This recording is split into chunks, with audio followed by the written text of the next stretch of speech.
Selamat datang lagi di pembahasan kita. Hari ini kita mau ngobrolin satu ide yang menarik banget dari Simon Sinek. Sumbernya dari kutipan video dia di YouTube tentang konsep pesaing berharga atau worthy rival. Pernah nggak sih Anda merasa gimana ya kagum sama hasil kerja seseorang di bidang Anda, tapi kok ya ada rasa kompetitif, mungkin iri atau malah nggak suka gitu? Iya. Perasaan campur aduk gitu ya. Nah, konsep Sinek ini mungkin bisa kasih perspektif baru nih. Kita coba gali bareng gimana caranya melihat pesaing itu bukan cuma sebagai, ya, lawan yang harus dikalahkan, tapi malah jadi pendorong kita buat tumbuh. Betul sekali. Ini bukan soal kompetisi biasa ya. Bukan sekedar menang kalah. Tapi lebih ke gimana kita manfaatin kehadiran orang hebat lain itu buat jadi versi terbaik dari diri kita sendiri. Cukup mengubah cara pandang kan? Banget.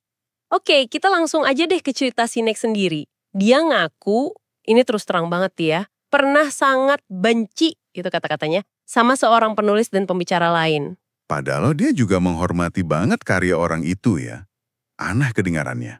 Kagum tapi kok benci? Iya kan? Nah, ternyata perasaan kayak gitu, nggak aneh-aneh amat. Apalagi kalau kita ngerasa terancam. Benar. Sinek cerita dia sampai terobsesi gitu bandingin peringkat bukunya cuma sama orang ini aja. Kalau peringkatnya di atas, wah senengnya bukan main. Kalau di bawah, Marah gitu ya.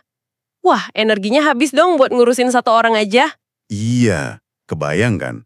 Nah, puncaknya itu waktu mereka harus wawancara bareng di satu panggung. Coba bayangin tegangnya gimana. Wah iya, terus gimana? Pas diminta saling ngenalin, Sinek tanpa basa-basi langsung ngomong ke rivalnya itu. Anda bikin saya nggak aman banget. Semua kekuatan Anda itu kelemahan saya. Wow, berani banget ngomong gitu. Terus rivalnya? Nah, ini yang menarik. Rivalnya jawab, lucu ya, saya ngerasain hal yang persis sama soal Anda. Loh, kok bisa? Nah, momen keterbukaan itu, pengakuan kerentanan itu, jadi titik baliknya. Sinek langsung sadar, oh, benci ini tuh bukan soal si rival. Tapi soal dirinya sendiri. Tepat. Cerminan rasa nggak amannya dia. Kekuatan si rival itu kayak lampu sorot, yang nonjokin banget area mana dia ngerasa kurang. Jadi, ngeluarin energi negatif buat ngalahin orang lain itu, ya kayaknya lebih gampang daripada... Daripada ngadepin kelemahan diri sendiri, terus coba perbaiki gitu ya? Ya, persis. Itu dia, intinya. Jadi konsep pesaing berharga ini sebenarnya soal geser fokus, dari luar ke dalam. Oke, masuk akal. Jadi kita milih nih, pesaing berharga kita. Betul. Kita pilih secara sadar. Bisa orang, bisa perusahaan, bahkan mungkin di luar industri kita. Siapa aja yang kita hormati karena keunggulannya di suatu area. Nah, mereka itu secara nggak langsung ya, jadi kayak kompas buat kita. Nunjukin arah pengembangan diri kita tuh kemana. Oh, jadi kayak penunjuk jalan gitu ya? Bisa dibilang gitu. Dan ini nyambung banget sama idenya Sinek yang lain soal infinite game atau permainan tanpa batas. Nah, infinite game. Bisa dijelasin dikit nggak kaitannya gimana? Oke, singkatnya gini. Di infinite game, kayak bisnis atau karir, itu kan nggak ada garis finish yang jelas ya. Nggak ada aturan pasti buat menang. Tujuannya bukan ngalahin semua orang dalam sekejap. Tapi gimana caranya kita terus main, terus relevan, terus berkembang dalam jangka panjang. Jadi, lawannya bukan orang lain dong? Menurut Sinek, pesaing sejati kita itu ya diri kita yang kemarin. Nah, si pesaing berharga ini bantu kita di permainan tanpa akhir ini. Dia terus dorong kita buat jadi lebih baik dari versi diri kita sebelumnya. Gitu kira-kira. Menarik banget nyambungnya ya. Terus, gimana kita bisa pakai ini buat Anda yang dengerin nih? Artinya apa? Ya, coba mulai tanya ke diri sendiri. Siapa sih di bidang saya yang saya hormati banget kerjanya?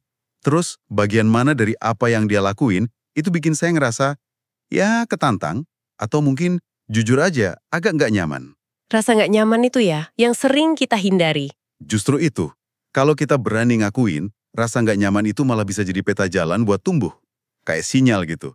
Hey, area ini nih, perlu kamu perhatiin. Dan kayak cerita Sinek tadi, abis momen pengakuan di panggung itu, dia sama rivalnya malah jadi temen deket. Sering kolaborasi malah. Nah, ini juga poin penting, jadi nggak melulu kompetisi ya. Mengakui kehebatan orang lain, bisa buka pintu buat kerja bareng. Betul.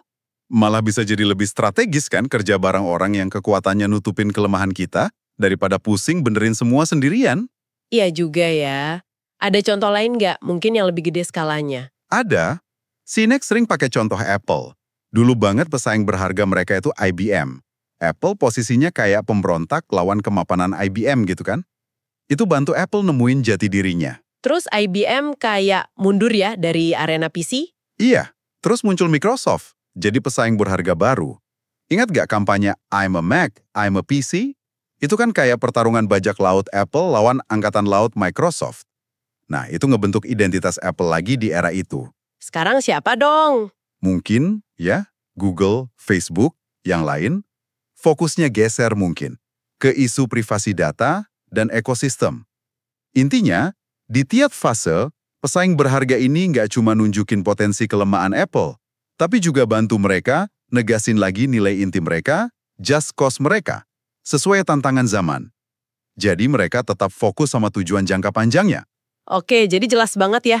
Pesaing berharga ini bukan musuh buat dimusnahin. Lebih kayak cermin. Cermin yang jujur, ya.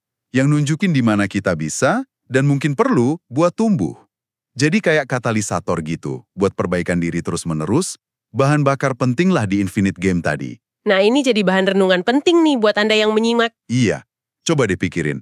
Setelah dengar ini, siapa ya kira-kira yang muncul di pikiran Anda sebagai pesaing berharga saat ini?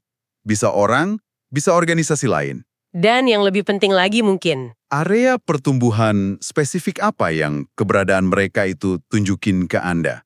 Area yang mungkin selama ini Anda coba hindari atau nggak terlalu perhatiin? pertanyaan yang bagus buat dibawa pulang. Terima kasih udah nyimak obrolan kita kali ini. Semoga ada ide yang bisa jadi pemantik buat Anda pikirkan lebih lanjut ya.